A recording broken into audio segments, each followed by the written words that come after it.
Again, Ravi this side from Learn and Grow channel. So today we are going to understand the nested list concept. So nested list means list inside list. Okay, let me give you example. Suppose if I have a list, so in my list I contain another list. This is example of nested list. So as in a simple list, let me take a simple list also. So if I have a simple list 1, 2, 3 and 4. So I can print the element by using index list. This will be 0, 1, 2, 3.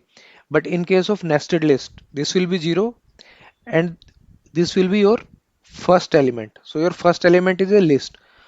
So if you want to print value bb, then what you will do, print,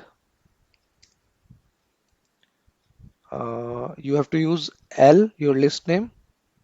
Then how to refer this sublist?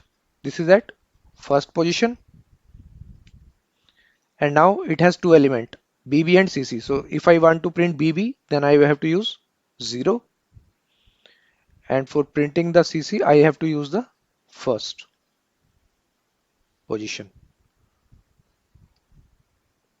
Let me run it. So I hope it is clear.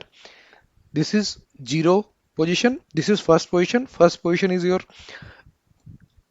list again, so you have to use the this convention for your nested loop to refer any element.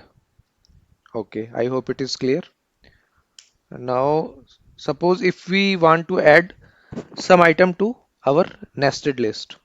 Okay, so suppose if I want to add some value to this particular list, so I can use the append method. L, position of this is 1, then you have to use dot append. What value you want to append? Suppose you want to append xx.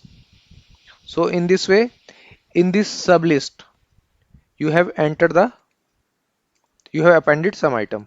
Okay, let me print the list. So x is inserted here, appended here. Okay, we can use also use the insert function. In case of insert, in case of append, the element is added at the end of the list always. But suppose if I have to do insert at some, like I have to insert before bb the x value, so I can do one thing.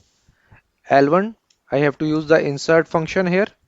Insert will take two arguments, at which position and what element. So in this way, if you run it, one second, insert.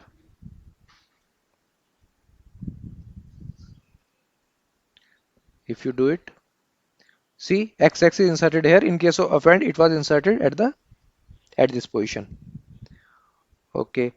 Now, if I have to find the length of, if I will apply the length function to this list, then how many elements this list contain? So this list contain three element. First element, and this is one single element. Second element, this is three. Third element. So if you run the length function on my nested list, so see how it will calculate the length. So length of my list is 3 because this is taken as a single element. Okay, one more thing. Suppose I take a list that contain nested list. It contain three lists. So now I have to print the value of all the elements one by one. So I can say for sublist in L. So first let me check what is in my print sublist. So if I will run it, see the output. So my list is coming. So sublist contain all my three sublist one by one. So then I can again do the operation on my sublist. Then I can write print I, this will be my final element, and then I will apply AND so that they will come on single line. Okay, let me run this program. So in this way I can get all the elements. So in real time scenario, we will not see simple list. We will see something like list contained in dictionary, dictionary having a list or a multiple list inside a list. Such type of scenario will come. I will take like practical example of those scenarios as well. So this video was very short and this explain you how the nested list concept is there and how we can access the elements of nested list. So I hope nested list is clear to you now.